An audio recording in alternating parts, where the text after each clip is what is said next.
que são os últimos dias. O que são os últimos dias? Eu acredito que todas as vezes que a igreja cristã ouve falar a expressão últimos dias, ela já atrela à volta de Jesus, arrebatamento, destruição, prédios caindo de todos os lados, porque os seus pilotos viraram crentes e agora quem poderá nos socorrer? Carros desgovernados. Foi isso que colocaram na nossa cabeça sobre os últimos dias. Só que você vai ver na Escritura hoje que os últimos da terra não são dias de destruição os últimos dias, não são dias terríveis no sentido pejorativo. Os últimos dias são dias de glória. Ok? Então, nós precisamos entender que todas as vezes que aparece na palavra de Deus o termo últimos dias, isso não está se referindo a um período urgente da volta de Cristo. Não esqueça isso aqui. Quando você vê na Bíblia últimos dias, não se está falando sobre um período de iminente volta de Cristo, mas está se referindo a um espaço de tempo. Me perguntar o que são os últimos dias. Os últimos dias se refere a um espaço de tempo que começa com a primeira vinda de Cristo e acaba com a segunda vinda de Cristo. Isso são os últimos dias. Vamos provar isso na Bíblia? Hebreus capítulo 1, versículo 1.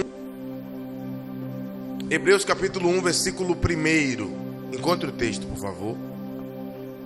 Diz o seguinte: havendo Deus outrora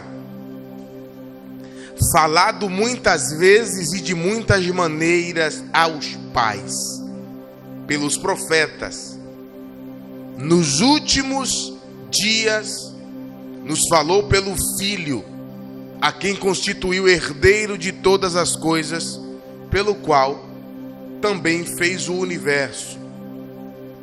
Então a gente consegue observar nesse texto que o escritor aos Hebreus está nos dizendo que Deus falou através de Jesus Cristo, que é o Filho de Deus, que era unigênito, se tornou primogênito, em um período que ele chama de últimos dias.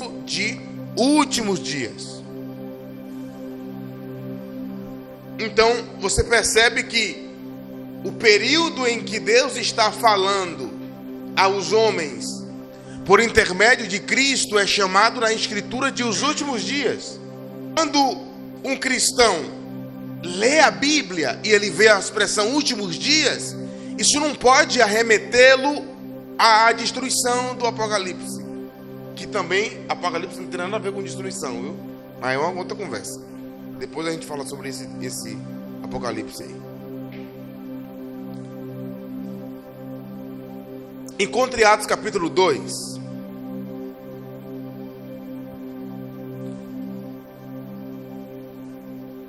Atos capítulo 2, versículo 15. Diz o seguinte: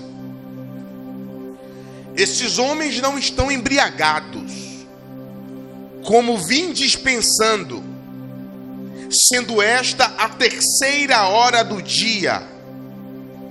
Mas o que ocorre é o que foi dito por intermédio do profeta: nos últimos dias, diz o Senhor, que derramarei do meu espírito sobre toda a carne, vossos filhos e vossas filhas profetizarão, os vossos jovens terão visões e sonharão os vossos velhos. Nos últimos dias isso aconteceu. Profetizando o que ia acontecer? Gente, ele não está profetizando nada. Abra o texto de novo e leia. Estes homens não estão embriagados como vindes pensando, sendo esta a terceira hora do dia. O que ocorre não é o que ocorrerá. O que ocorre, o que está acontecendo, é o que Joel profetizou, que acontecerá Aí ele começa a citar a profecia de Joel, de que nos últimos dias o Espírito seria derramado sobre toda a carne. Então o derramamento do Espírito sobre toda a carne começou em Atos 2 e vem se estendendo em todos os avivamentos e moveres de Deus que nós vemos ao redor da história da igreja. Você entende isso? Nos últimos dias, que é um período gigante, o Espírito segue sendo derramado. Eu tenho outro texto para ler. 1 Pedro 1,17.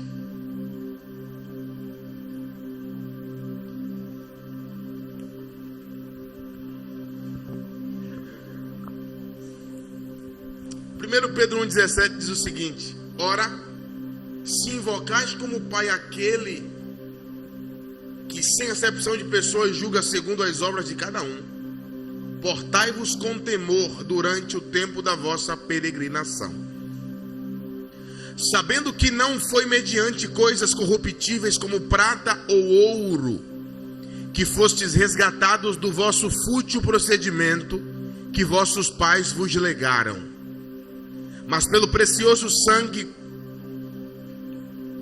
como de cordeiro sem defeito e sem mácula, o sangue de Cristo, conhecido com efeito antes da fundação do mundo, porém manifestado quando?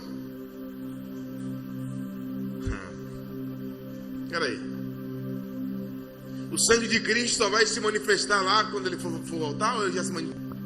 Da primeira era da igreja, já consideravam o tempo deles os últimos dias e últimos. 1 Coríntios capítulo 10, versículo 11. Estou só dando uns textos que não precisa nem interpretar aqui esse texto, né? Está na Bíblia.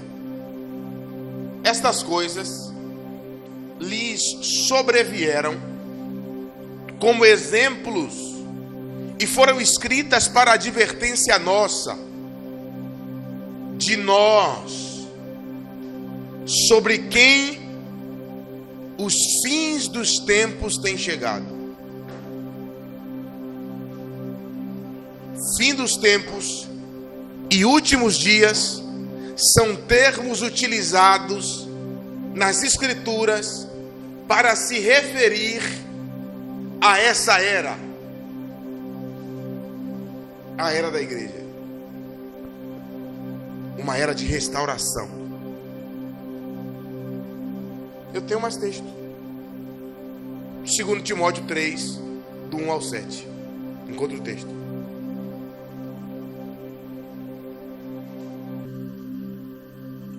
Segundo Timóteo 3, do 1 ao 7.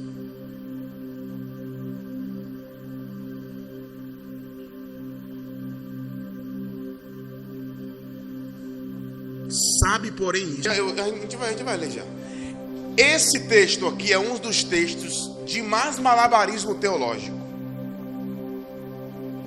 Um pastor cai em pecado. Alguém já está vendo aí? Paulo já havia profetizado que nos últimos dias os homens seriam... Vamos ler o texto, só ler o texto. Sabe, porém, isto: nos últimos dias sobrevirão tempos difíceis, pois os homens serão egoístas, avarentos, jactanciosos, arrogantes, blasfemadores, desobedientes aos pais, ingratos, irreverentes, desafeiçoados, implacáveis, caluniadores, sem domínio de si, cruéis, inimigos do bem, traidores, atrevidos, enfatuados, mais amigos dos prazeres do que amigos de Deus. E entretanto o poder. O que é que diz depois do ponto de diz o que aí? Peraí. Como é que eu vou me afastar desses caras? No primeiro século da igreja, se eles vão aparecer nos últimos dias. Afasta-se também destes, porque estes se encontram... Porque entre estes se encontram os que penetram sorrateiramente na casa. Não são os que penetrarão.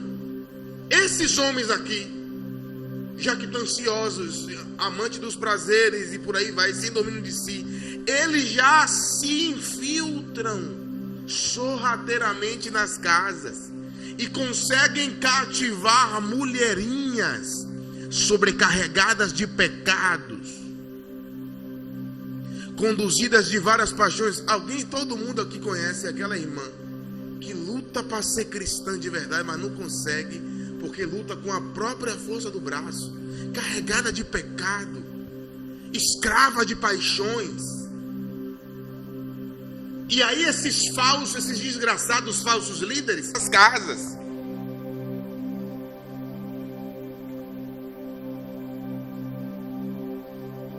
e essas mulherinhas, elas aprendem sempre e jamais podem chegar ao conhecimento da verdade.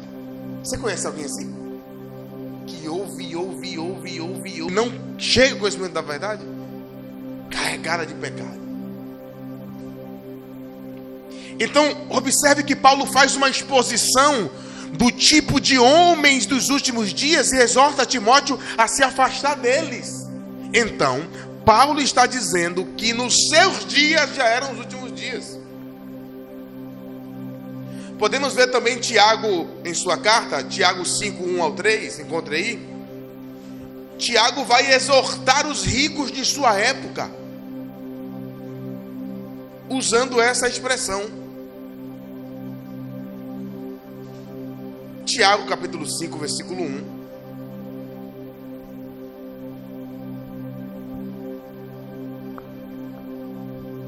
Atendei agora, ricos, chorai lamentando por causa das vossas desventuras. As vossas riquezas estão corruptas, as vossas roupagens comidas de traça.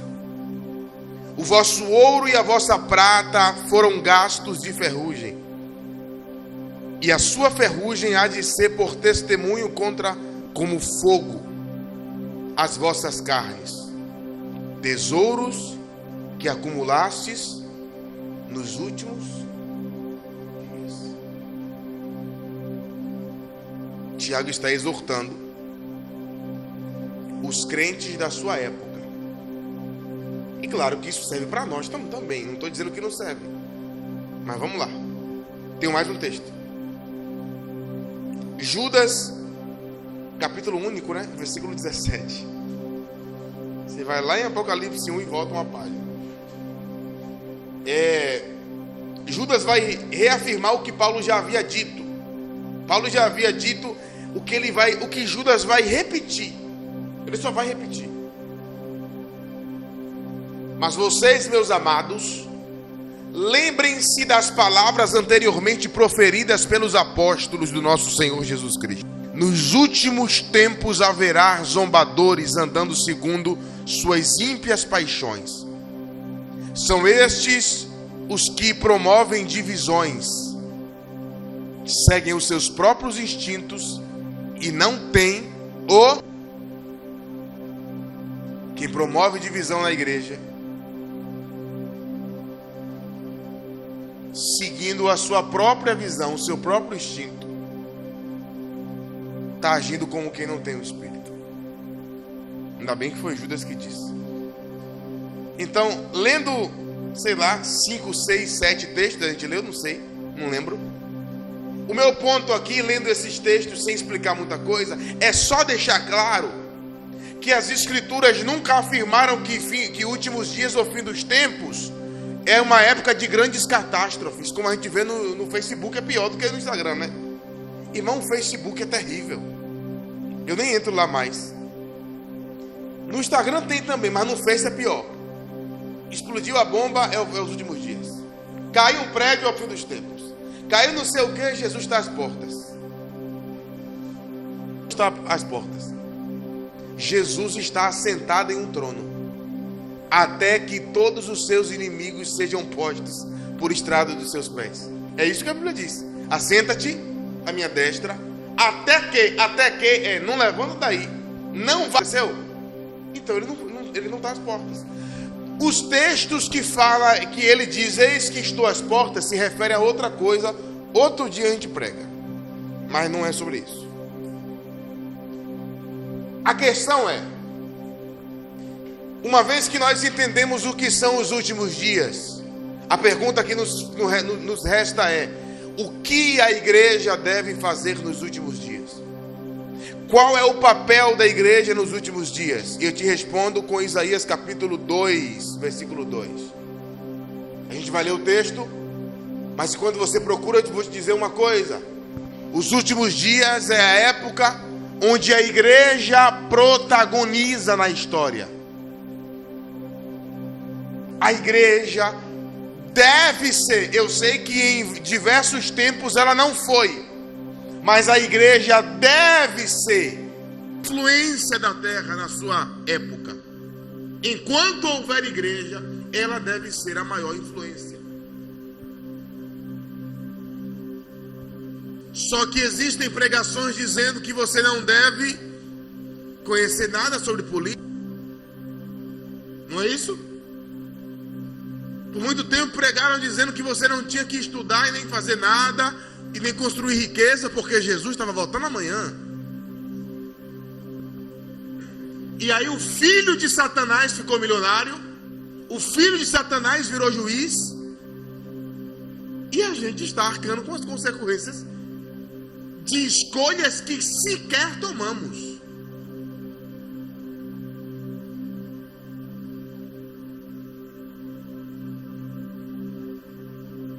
Versículo 2 de Isaías capítulo 2. Outra coisa que eu vou lhe dizer logo antes. Melhor, depois eu falo. Deixa eu ler o texto. Eita, que minha cabeça fica assim, gente. Nos últimos dias, quando é? Quando? Não é no pseudo milênio. Acontecerá que o monte da casa do Senhor. Quem é a casa do Senhor? Quem é a casa do Senhor? Nós somos a casa do Senhor. E por quê? Rio, qual a referência para isso? Últimos dias, meu amigo. O pacto de Deus que era com Israel só durou até os últimos dias. Começando os últimos dias, Deus tem um pacto agora e a sua casa é homens e mulheres de todas as nações, a igreja.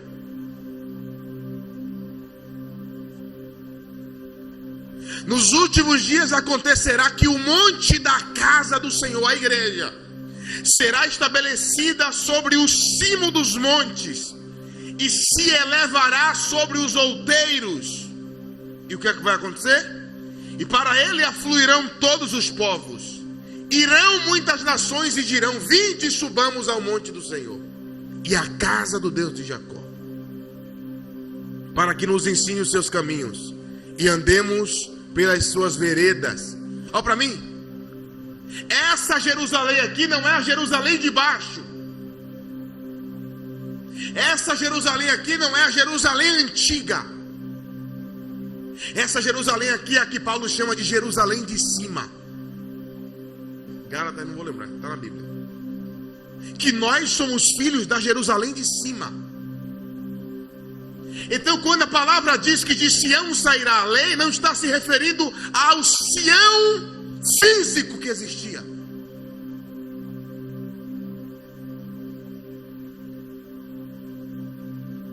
Está se referindo a um Sião espiritual que daqui a pouco nós iremos ver na Bíblia, o escritor aos Hebreus falando sobre ele.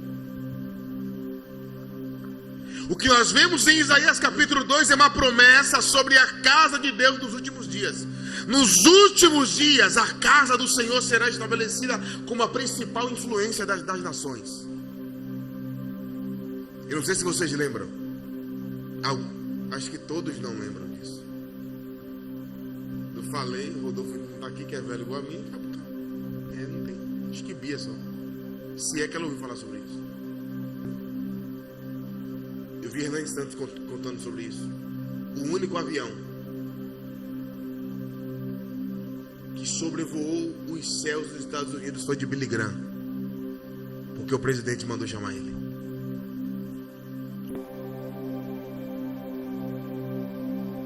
Quando Billy Graham foi convidado para pregar na África, ele disse que só pisaria lá para pregar se o apartheid acabasse, a segregação racial. falou, se não acabar eu não prego. Como eles queriam muito que ele pregasse lá, acabou naquele dia.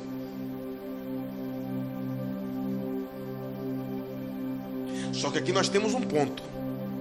Se nós, em nossa geração, não estamos vendo isso acontecendo, não significa que a Bíblia falhou. Significa que nós falhamos.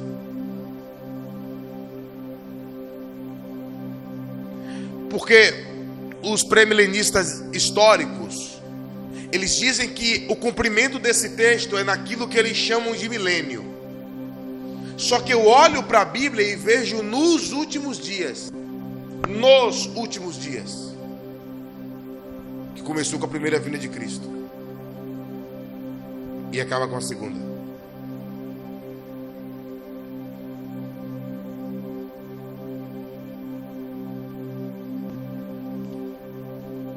E você precisa pegar essa referência. Porque a casa de Deus na antiga aliança era o templo de Jerusalém. Sim ou não? Sim. Só que a casa de Deus nos últimos dias é o templo de Jerusalém ou a igreja? Então a profecia de Isaías, sendo para a casa de Deus nos últimos dias, se refere à igreja. 1 Timóteo capítulo 3, versículo 14.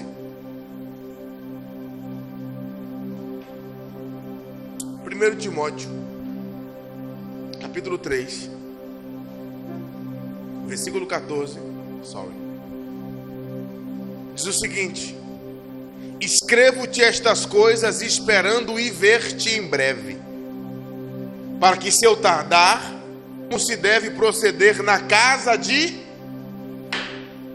que é a igreja do Deus vivo, coluna e baluarte da verdade. Hebreus 3, 5 e 6. A gente vai. Hebreus 3, 5 e 6. Mas Moisés era fiel em toda a casa de Deus. Esse paralelo aqui para mim é extraordinário. Moisés, na antiga aliança, obviamente, era fiel em toda a casa de Deus, como servo, para testemunho das coisas que haviam de ser anunciadas. Cristo, porém, como filho em sua casa, a qual somos nós, se guardarmos firmes até o fim a ousadia e a exultação da esperança.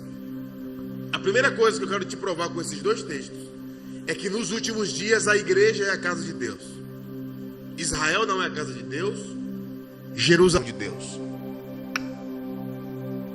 Segunda coisa que eu quero te dizer: a Bíblia chama a igreja de a cidade do Deus vivo e de Jerusalém celestial. Esse texto é surreal.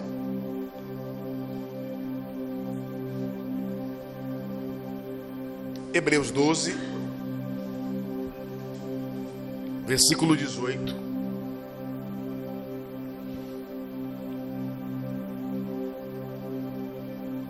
Ora, vocês não chegaram ao fogo palpável e aceso, à escuridão, às trevas, à tempestade, ao toque de trombeta e ao som de palavras tais, que aqueles que ouviram isso pediram que não lhes fosse dito mais nada, pois já não suportavam o que lhes era ordenado. Até um animal, se tocar o monte, será apedrejado. Na verdade, o apavorado e trêmulo. Pelo contrário, vocês chegaram aonde? A cidade do Deus vivo, a Jerusalém celestial e a milhares de anjos, festiva ao quê? Igreja. Vocês chegaram a Deus.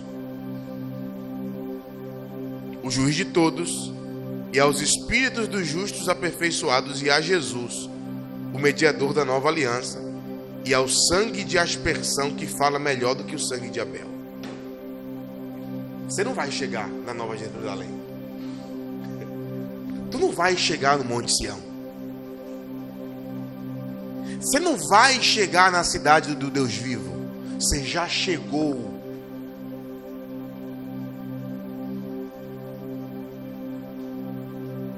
O pensamento futurista diz que a Nova Jerusalém é uma cidade literal, quadrada, que vai descer do céu. Gente, isso não é verdade.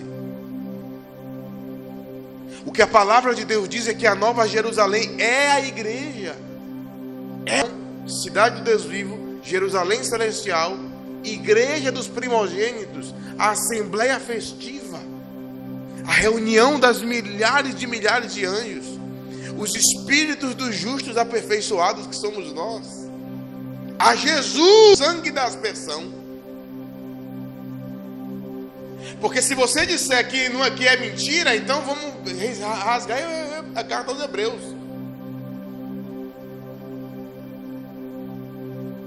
No versículo 18 ao 21, Paulo destaca acerca do episódio lá de Êxodo 19, onde mostra lá, né, o Monte Sinai, tudo aquilo que aconteceu. Porém, a partir do 22 ao 24, ele nos diz que nós chegamos. Não é que nós chegaremos, nós chegamos a Jerusalém celestial, a cidade do Deus vivo. Quem aqui já leu? Vou perguntar uma coisa aqui. Em Hebreus, Rafa, o escritor está dizendo que nós chegamos a uma cidade que está no Monte Sião. Ok? Quem lembra de que em Mateus 5 Jesus disse: escondeu uma cidade edificada sobre o quê? Era disso que Jesus estava falando. A referência é Isaías 2. O monte da casa do Senhor. E é disso mesmo que o escritor aos Hebreus vem falar em Hebreus 12.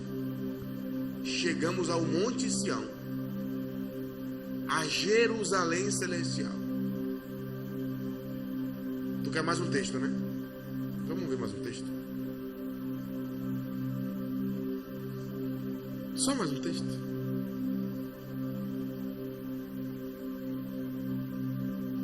Meu Deus. Apocalipse 21, 2, por favor. Isso aqui é muito louco. Tu vai ver João falando da mesma coisa. Uma cidade sobre um monte. Apocalipse 21, 2. Apocalipse é o livro mais fácil de achar, né? Vi também em Gênesis a cidade santa, a nova Jerusalém, que descia do céu da parte de Deus, ataviada como. Então veio um dos 7 anjos que tem as 7 taças cheias dos últimos flagelos, e falou comigo dizendo: vem, mostrar-te-ei a esposa do Cordeiro. E me transportou em espírito a uma grande e elevada o quê?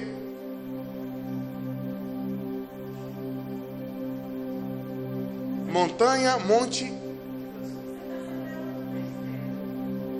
Versículo 9, tá? Versículo 9. Então veio um dos 7 anjos, que tem as 7 taças cheias dos últimos 7 flagelos, e falou comigo dizendo: vem, mostrar-te-ei a noiva, a esposa do Cordeiro. E me transportou em espírito até uma grande. Vou te mostrar a esposa do Cordeiro. Olha para mim. Não noiva, esposa. Daqui a pouco a gente vai chegar lá. Calma, que a gente chega lá. Hoje ainda. Esposa. Vou te mostrar a esposa do Cordeiro. E transporta para uma montanha. Um alto. Ele. Peraí, mas ele disse que ia mostrar o quê? Uma cidade ou uma esposa? É porque a cidade é a esposa, meu lindo e minha linda. Vem que eu vou te mostrar a esposa, aquela que desceu ataviada como a esposa. E vou te mostrar a cidade, a Nova Jerusalém, que é a esposa. qual tem a glória de Deus. Meu Deus.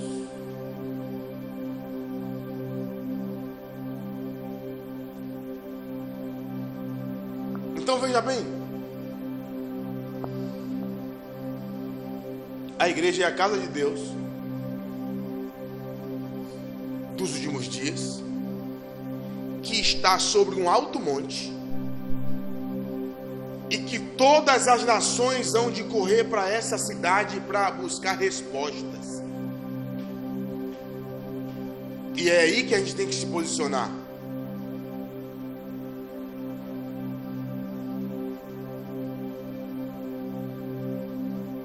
Porque tem gente aí pregando o evangelho falso, cansando essas pessoas. E o pior de tudo é que as pessoas estão achando que são salvas. Só que você não pode ser salvo ouvindo o evangelho errado.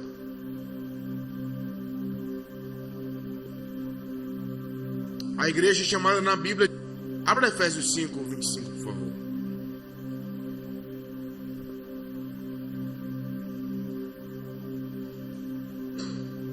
Efésios 5, 25.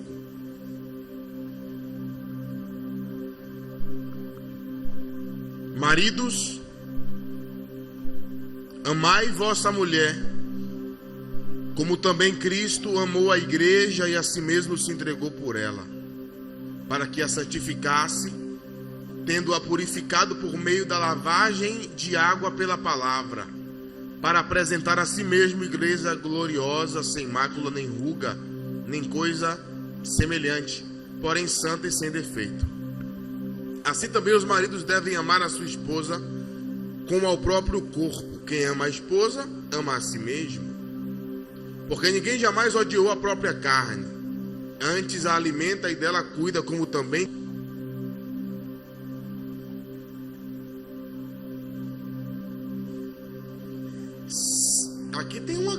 aqui tem uma contradição grande. Não da Bíblia, de interpretação. Se a igreja, nós não somos o seu corpo, ele não é o nosso cabeça, e nós não podemos desenvolver intimidade com ele. Ou Cristo é fornicário?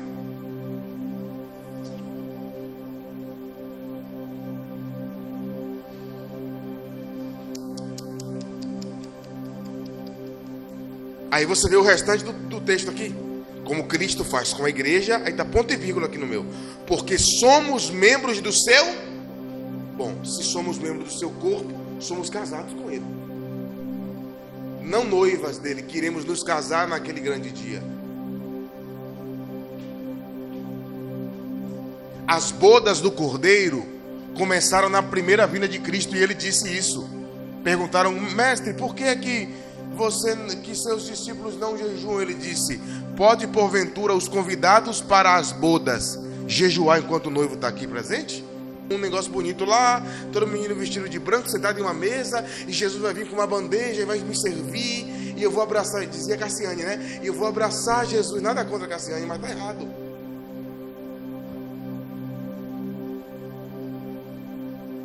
Isso aqui é muito forte, velho. Porque você tem que entender que é uma esposa coletiva. Eu não sou esposa de Cristo sozinho. Nós somos. E por que é que esse casamento começou na primeira e acaba na segunda? Porque esse casamento continua. As pessoas estão se convertendo ainda e se unindo a essa esposa e se tornando esposa dele. Faz sentido, gente? Isto não é literal.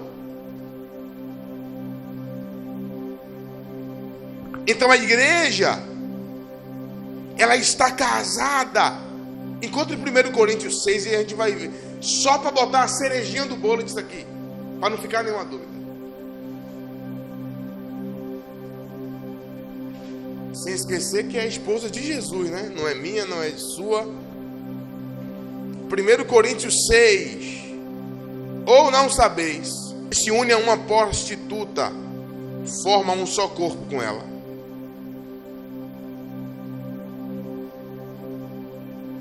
Porque como se diz, serão dois uma só. Uma só o quê? 6 e 17.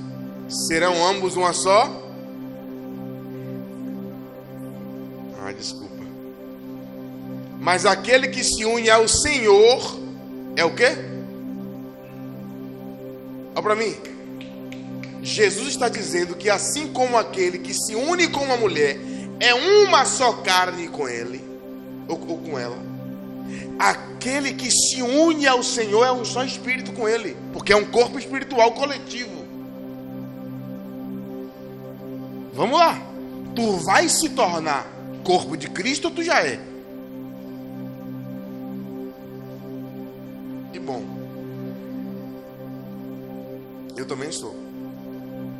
Outra coisa, no texto de Efésios 5:25, o texto não diz assim, ó, vocês noivas se submetam aos vossos noivos, e vocês noivos amem. Já parou para perceber isso? Que é marital aqui o trato. Você marido, ó, como Cristo amou a sua igreja, ame a sua esposa, como Cristo cuida e alimenta, que é a sua esposa.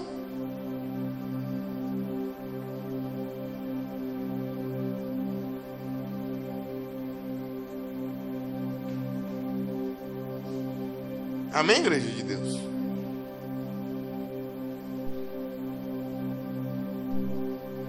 O ponto aqui é o seguinte: o homem que se une a uma mulher é um com ela, e aquele que se une ao Senhor é um com ele. A igreja é a esposa, só que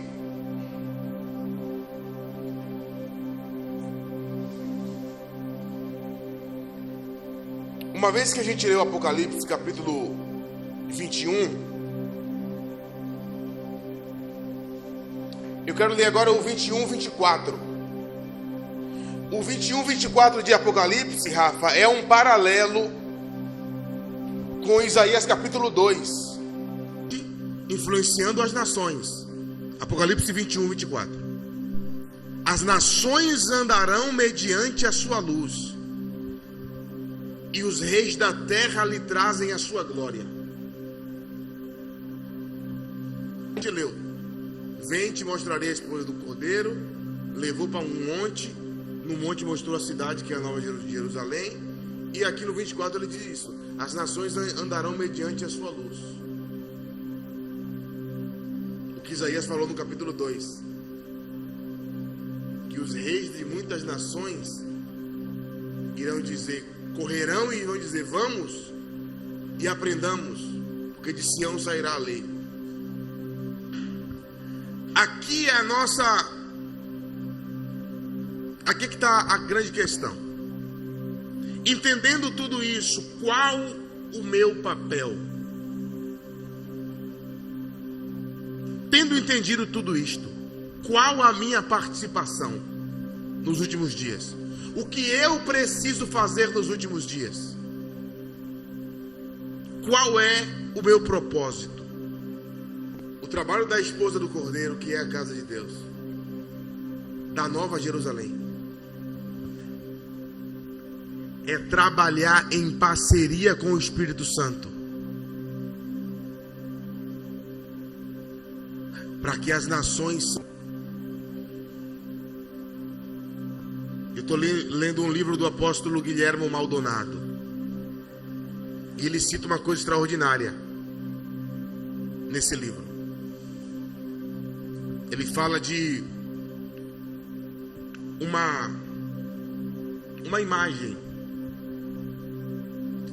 da NASA do planeta Terra, que a NASA tem do planeta Terra, que é a junção de da captura de vários satélites. E ele conta nesse livro que tem um negócio branco assim ao redor da Terra, que ele diz que é o lugar onde há concentração de energia sendo gerada, que é visto por satélite. E ele disse o seguinte: se nós pudéssemos constatar, porque a Bíblia diz que a igreja é a luz do virtual para iluminar o mundo.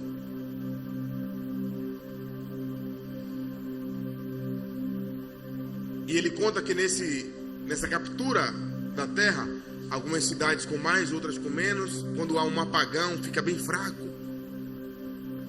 Se fizéssemos uma constatação como essa, como estaria a nossa luz?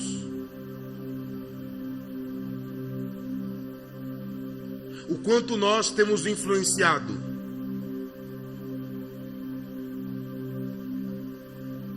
O quanto nós temos sido efetivos no brilhar da nossa luz?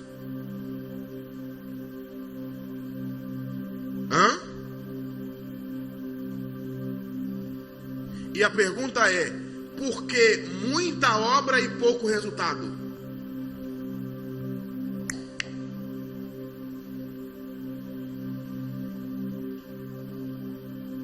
Por quê?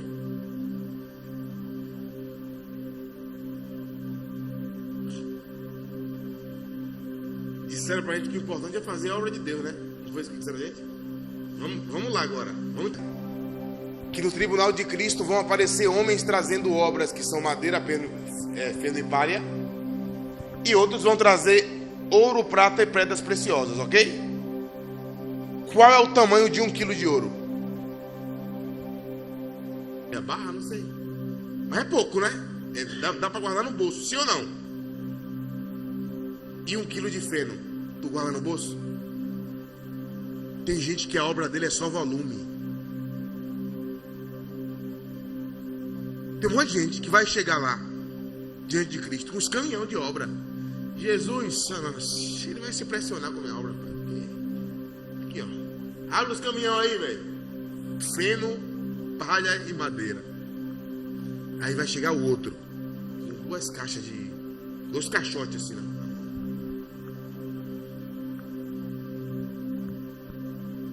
E os outros iam falar, só trouxe 2 caixotinhos, eu vim de caminhão, rapaz, porque eu tenho muita obra.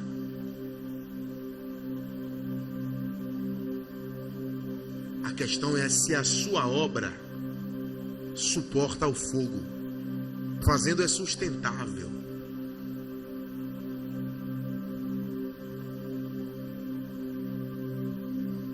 Você entendeu? Porque tem muito evangelismo, muita coisa que não tem feito. Não estou dizendo, gente, que nada tem efeito, não, viu?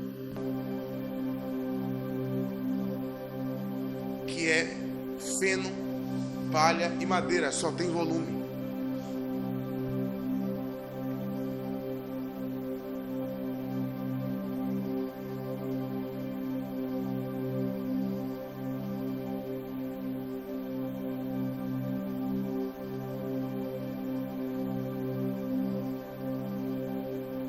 Como? E aqui também não é do que se... Nem estou falando aqui sobre Bispo Bruno Leonardo. Nem estou falando sobre ele aqui. Da oração do meio-dia e da meia-noite. Nem disso que eu estou falando. Eu estou falando aqui sobre pessoas que cantam o que a gente canta, pregam o que a gente prega e mesmo assim não tem fruto na vida das pessoas. Madeira, palha e feno. Por quê? 2,17 de Apocalipse é a única obra que vai surtir efeito. Capítulo 22, versículo 17.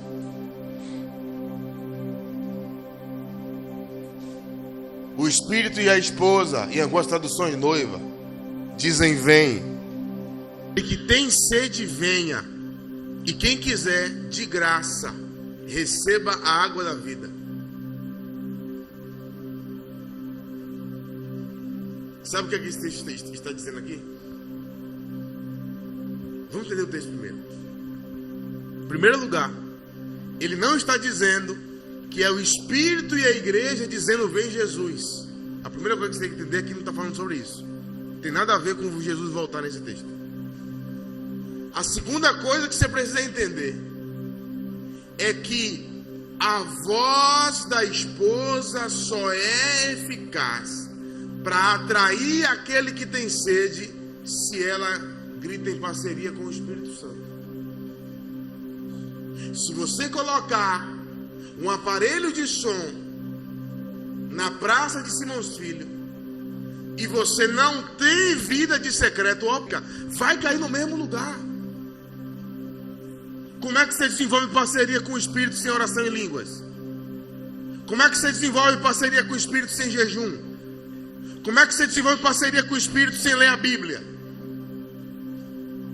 Que é que nós temos visto muitas obras infrutíferas? Pelo simples fato de que as pessoas querem trabalhar sem parceria com o Espírito Santo. Eu me recordo de épocas em que meu ministério gerou muito fruto sustentável e pouco fruto. Na época de muito fruto, eu tinha muita oração. Na época de pouco fruto, tinha pouca oração. E na época de nenhum fruto, nenhuma oração. Você entende isso? O Espírito e a esposa dizem: vem. Nós precisamos clamar juntos. Mas o Espírito não se unirá a nós em nossas obras se nós não nos unirmos a Ele no secreto.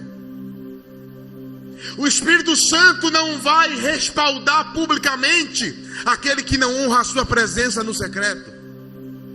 O Espírito Santo não vai gritar: vem junto. Se une com Ele em gemidos inexprimíveis, em jejuns, em orações, em vigílias.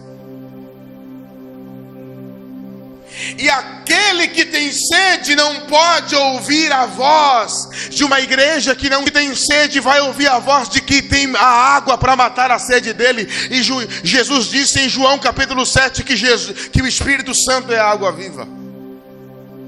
Quem é a água viva? O Espírito Santo é a água viva. Como aquele que tem sede vai me ouvir se eu não tenho a água que mata a sede dele? Só que tem uma outra coisa. Ei! Como aquele que tem sede vai me ouvir, mesmo eu tendo água, se eu não disser vem?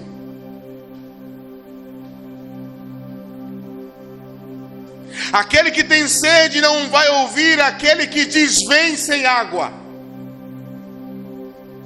E aquele que tem sede não vai ouvir aquele que tem água e não diz vem.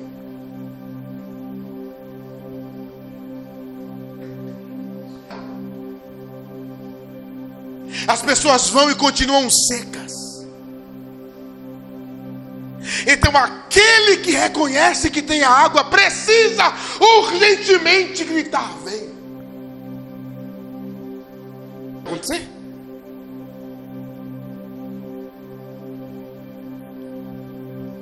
O Espírito e a esposa dizem vem.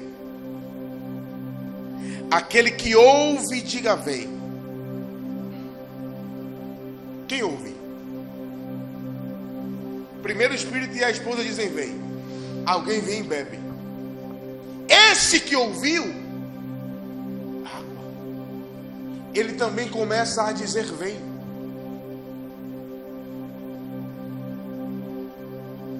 O que é que tu acha que, gente?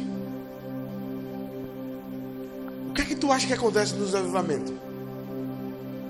Que o lugar lota de gente, gente de todas as nações indo para um lugar. Ó, tem água lá, viu? Bora lá. Tá jorrando de braçada lá, irmão. Não é negócio de balde, não. Você entende? De água em primeiro lugar, que é a parceria com o Espírito.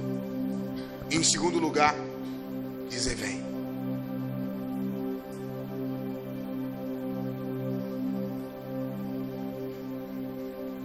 A nossa preocupação a não ser compreender, e preste bem atenção no que eu vou te dizer aqui para você não se perturbar.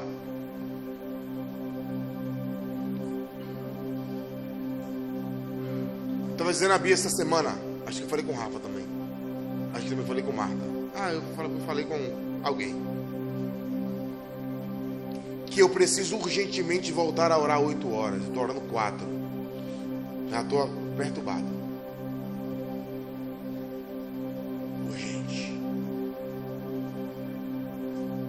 Fazer a minha mente entender que eu não preciso fazer nenhuma outra coisa.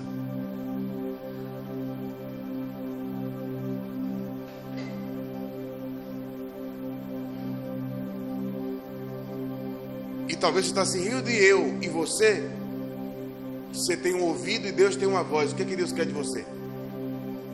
Missão. Qual foi a missão? Eu não tenho clareza ainda. Vá para o secreto e vai perguntar a Deus.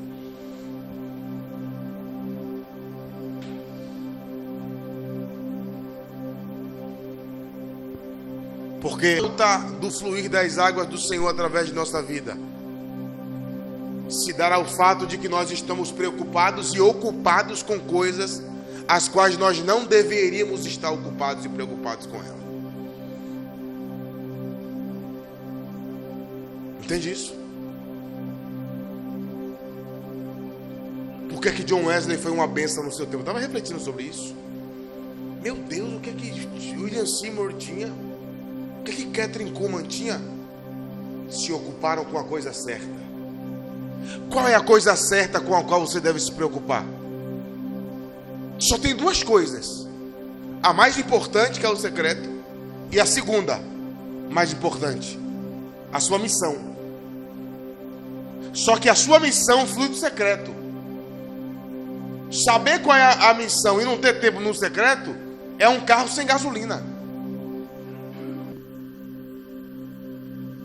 Faz sentido?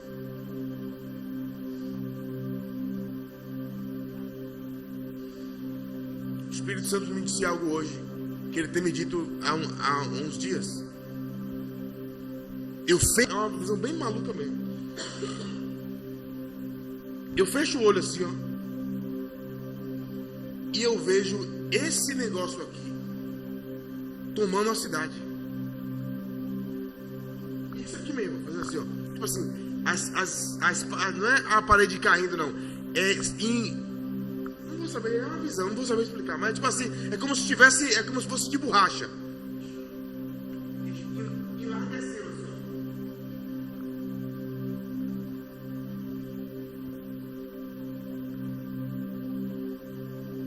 ó. Só que para isso um preço precisa ser pago.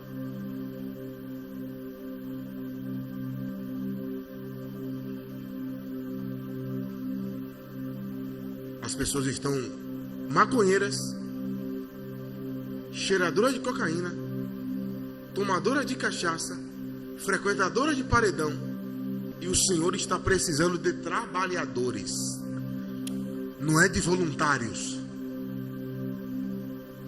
Deus nunca chamou nenhum voluntário para trabalhar com Ele. Sabe por quê? Voluntário faz quando quer e vai no dia que quer. Eu, Paulo, escravo de Jesus Cristo, e o escravo da orelha furada, o que decidiu não ir embora. Isso é voluntário. Você é voluntário lá no WWF Brasil, cuidando do meio ambiente, na Unicef, no Criança Esperança. Vai falar ser voluntário lá. No reino de Deus é servo, amigo. Ou você é escravo, ou vai vender jujuba na esquina. Você compreende isso, cara?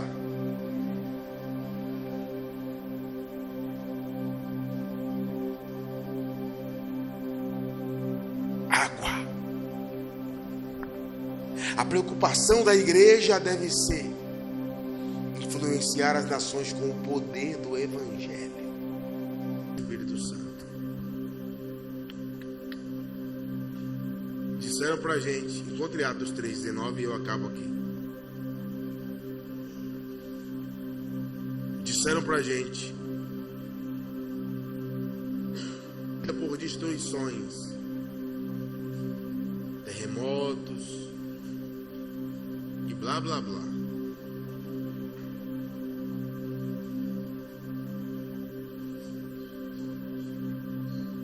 É isso aí. Olha o que a Bíblia diz que retém Cristo na eternidade.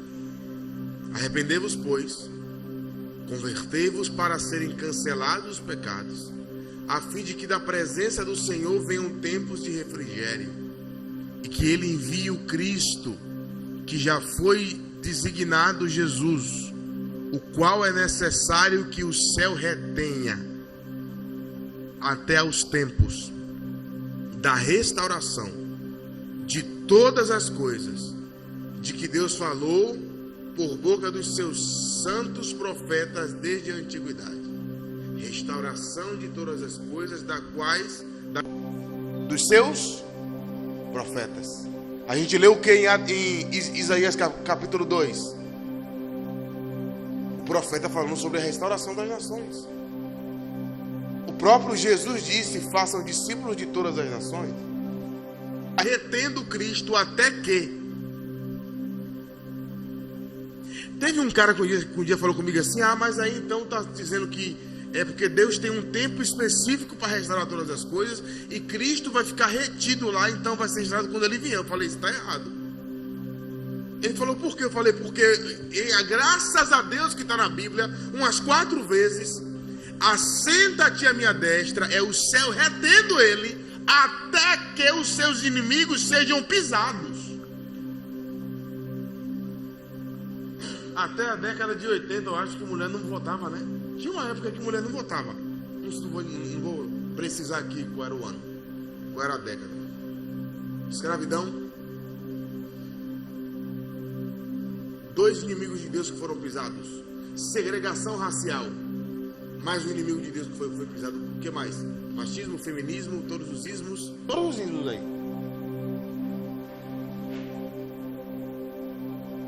O extremo capitalismo, né?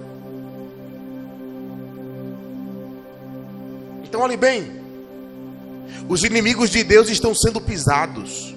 São ideologias sendo pisados. A questão é, em algumas gerações, os pés do cordeiro, que é a igreja, pisa mais forte. Tem geração que quer fazer a amizade com o inimigo de Deus. Entende? Então veja bem, o nosso papel. Você quer que Jesus volte? Quem quer que Jesus volte? Eu quero que ele volte logo. Meu Deus, não vou precisar malhar mais, não vai precisar ter dieta, porque vai ser só coisa saudável. Ou só não vai ter churrasco. Oh Deus, vamos fazer um acordo aí, meu pai. Deixa o churrasco passar. Vamos começar a orar sobre isso e jejuar para Deus compensar. Eis aí uma coisa boa do pecado de Adão, né? O churrasco, pelo menos isso. Não ia ter churrasco, ia ser churrasco de maçã. Olha que bênção. Vou procurar fazer. Então veja bem, conscientizar de uma coisa aqui nessa noite, de uma coisa só, Rafa. Se Deus achar um homem, uma mulher ou um grupo de jovens maluco num lugar, ele vira o lugar de cabeça para baixo. Assim, cara. Todas as vezes, Bia. Se ele achar, acabou.